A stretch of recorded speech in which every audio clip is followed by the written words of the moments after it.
ফরজ গোসলের নিয়ম আমাদের জানা দরকার। ফরজ গোসল তিনটা। 1 নাম্বার কুলি করা, 2 নাম্বার সমস্ত শরীর ধৌত করা, 3 নাম্বার নাকের নরম জায়গা পর্যন্ত পানি দেওয়া। এখন এই তিনটা ব্যবহার করার নিয়ম শোনেন ভালো করে। 1 নাম্বার কুলি করবেন, মুখের সমস্ত ভিতরের অঙ্গ আপনার পানি দিয়া কুলি করতে হবে, ভিতরে পুরাটা, তাহলে আপনার ফরজ আদায় হবে। 2 নাম্বার নাকের নরম জায়গা পর্যন্ত কি পানি পৌঁছায় দিতে হবে, নরম জায়গা, শুধু নাকের উপরে ধরলেন চলবে না। 3 নাম্বার সমস্ত শরীর উত্তমভাবে ধৌত করা, যেমন কানের ভিতরে, এই যে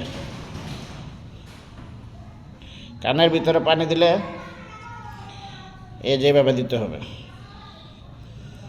তাহলে আপনার পানি পৌঁছবে। নাভির ভিতরে পানি দিতে হবে, নাভির ভিতরে, হ্যাঁ, নাভির ভিতরে ভালো করে পানি দিতে হবে। 10টা আঙ্গুল আছে পায়ের, এই আঙ্গুলের ভিতরে পানি পৌঁছায় দিতে হবে। যত কানা আছে সব কানার ভিতরে এরকম পানি পৌঁছায় দিতে হবে। এবং মহিলাদের কানের রিং আছে, এই রিংয়ের ভিতরে ফাঁক থাকলে পানি পৌঁছায় দিতে হবে।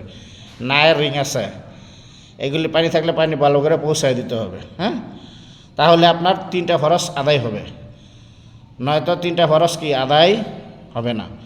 এজন্য আমরা ভালো করে গোসলের ফরজটা জেনে নিব। হ্যাঁ, সমস্ত শরীর উত্তমভাবে ধৌত করা, কুলি করা, মুখের ভিতরে সমস্ত অঙ্গ, মুখের ভিতরে খালি সব জায়গা মুখ ভরে পানি দিয়ে কুলি করতে হবে, নাকের নরম জায়গা পর্যন্ত পানি পৌঁছায় দিতে হবে। হ্যাঁ, আমাদের শরীরের কানের যে অঙ্গগুলি আছে সমস্ত শরীরের ভিতরে এটা ভরে, এই যে কানের ভিতরে লতি পর্যন্ত ভালো করে পানি পৌঁছে দিতে হবে, নাভির ভিতরে পানি পৌঁছায় দিতে হবে, এবং 2 পায়ের 10টা আঙ্গুলের ফাঁক দিয়ে কি পানি পৌঁছায় দিতে হবে।